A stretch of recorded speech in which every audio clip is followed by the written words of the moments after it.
Qindeessummaa waajjira pirezidaantii bulchiinsa mootummaa naannoo Oromiyaa fi biiroo kominikeeshinii Oromiyaatiin kan qophaa'e mariin gumii balal mata duree waliigalteen biyyaalessaa tokkummaa sabdaneessaaf jedhuun mari'atamee jira. Waltajjiin marii gumii balal marsaa 39ffaan guyyaa kabaja sabootaa fi sablammoota uummattoota Itoophiyaa 19ffaa bara kana kabajamaa jiru sababeeffachuun kan qophaa'e yoo ta'u, hayyoota yuunivarsiitii fi qaamolee adda addaa hirmaachisee jira. Saboonni, sablammoonni fi uummattoonni Itoophiyaa aadaa fi afaan hin beeknetti fe'ame humnaan eenyummaa isaanii wallaalanii akka dhiibamaniif dhiibbaa guddaan isaan irra turee jira. Qabsoo waloo hawaasni biyyattii tokkummaan taasiseen sirna qeenxee sana ofirraa kaasuudhaan sadaasa 29 bara 1987 heerri biyyattii waan ragga'eef guyyaan kun guyyaa saboota, sablammootaa fi uummattoota Itoophiyaa ta'e akka kabajamu murtaa'e. Kanuma bu'uura godhachuun gumiin balal waltajjii isaa 39ffaan hayyoonni qorannoo mata duree waliigaltee biyyaalessaa tokkummaa sabdaneessaaf jedhu irratti dhiyaate marii bal'aan qaamolee adda addaatiin irratti taasifamee jira.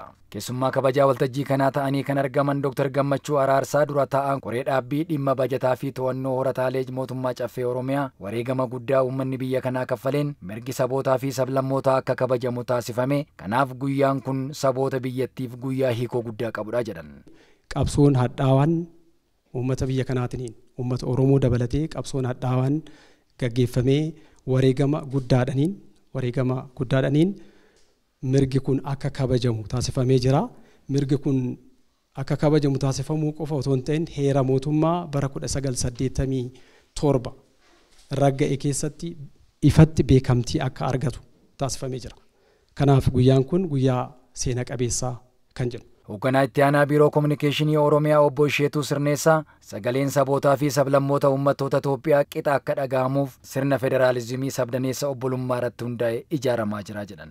Sirna federaalizimii sabdaneessaa obbolummaa irratti ijaaramaa jiru kanaanis sagaleen sabootaa, sablammootaa fi uummattoota Itoophiyaa qixa akka dhaga'amu akkasumas akkaataa heerri biyyaa ajajuun raawwiitti galamee bu'uurri jabaanis kaa'amaa jira. Kanaanis seenessi qeenxee bakka dhabaa, seenessi waloo bakka qabachaa jira. Kun injifannoo qabsoo sabootaan argame ashaaraa dhalootaa haaraati jechuun ni danda'ama. Gargaaraa Piroofeesaraa Zalaalam Tasfaayee Yuunivarsiitii Salaaleetti barsiisaa seeraati. Waltajjii gumii balal marsaa 39ffaa kanarratti waliigaltee biyyaalessaa tokkummaa sabdaneessaaf mata duree jedhuun waraqaa qorannoo gabaabaa dhiyeessanii jiru. Waraqaa qorannoo dhiyeessaniinis kan walii gale waliin diina qolaa, kan waliin galle ammoo diinaaf karra saaqaa. Kanaaf walii galuun murteessaadha jedhan. Waliigaltee dhabuun rakkoo hamaadha. Kan walii gale waliin diina qolaa, kan waliin galle immoo diinaaf karra saaqa. Garaagarummaan yaada, ilaalchaa, afaanii, kan saalaa, kan sabaa, kan amantaa fi kan kana fakkaatan balleessuun tasuma hin danda'amu. Balleessuuf yaaluunis wallaalummaa guddaadha. Garaagarummaa bulchuuf sirna cimaa ijaaruun ammoo qaroomina. Kun ammoo dirqama hunda keenyaati.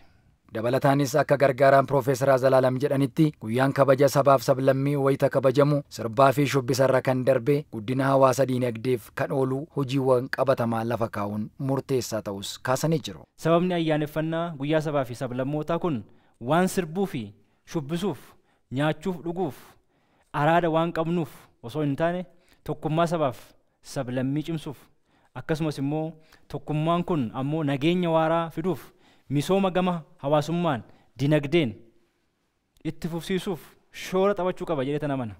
Hayyoonni marii kanarratti argamanii yaada kennan keessaa obbo Maabiraat Girgisoo Yuunivarsiitii Salaaleetti barsiisaa seenaati. Federaalizimiin biyya kana keessa jiru federaalizimii cunqurfamoonni hundeeffatanidha jedhan. Federaalizimiin biyya kana keessa jiru federaalizimii cunqurfamtoonni hundeeffatanidha malee federaalizimii gabroonsan nuu kenne miti jechuudha. Dhugaa dubbachuudhaaf. Federaalizimii gabroonsan waggaa 100 wayiif gabroonfate waan uummattoota saboota biraatiif kenne waan hin taaneef saboonni cunqurfaman dhaaba ijaarratan, dhaabonni sun armi distraagilee galan, armi distraagilii booddee erga mo'atanii booddee federaalizimii ijaarratan. Sanaafuu federaalizimiin biyya kana keessa jiru holding together'idha. Holding together jechuun biyyi kun akka facaane, biyyi kun akka bittinnoofne, bittinnaa irraa kan oolche jechuudha.